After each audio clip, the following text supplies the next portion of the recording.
Good morning, I'm Neva Manu, and this is your morning news fix for Friday, 20th of October. In this update, King Charles is making a plea for religious tolerance as the conflict between Hamas and Israel continues. He's spoken as Israeli Prime Minister Benjamin Netanyahu is meeting with his British counterpart Rishi Sunak in Israel, while US President Joe Biden is preparing to make a rare Oval Office speech calling for more support for Israel. Egypt has agreed to allow some limited aid into Gaza while the conflict continues, but it's well short of what the UN says is needed. The King's called for people to listen to the views of others and engage with them even when they differ. Such understanding, both at home and overseas, is never more vital than at times of international turmoil and heartbreaking loss of life. Infometrics has revised its expectations for economic growth next year upwards. It now predicts year-end growth at 0.9%. Inflation data out this week also shows inflationary pressures were easing, more than had been expected.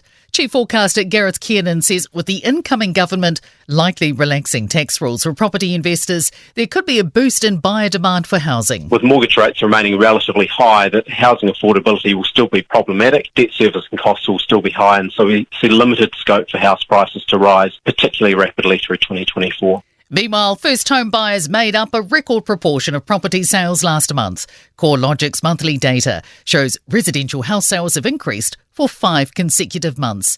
In September, first home buyers made up 28% of property purchases.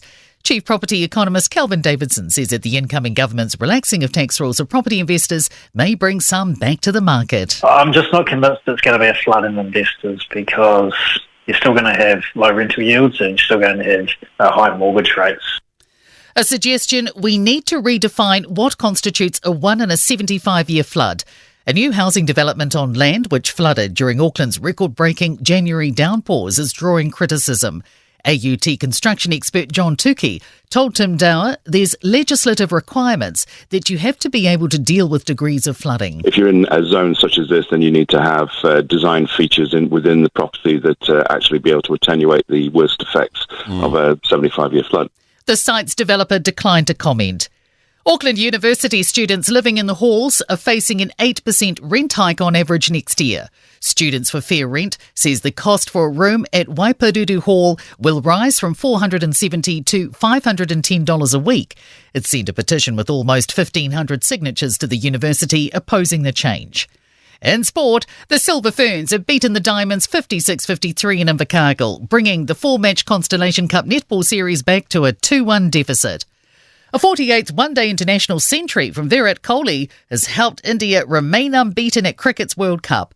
The hosts have chased 258 to defeat Bangladesh by 7 wickets with 51 deliveries to spare.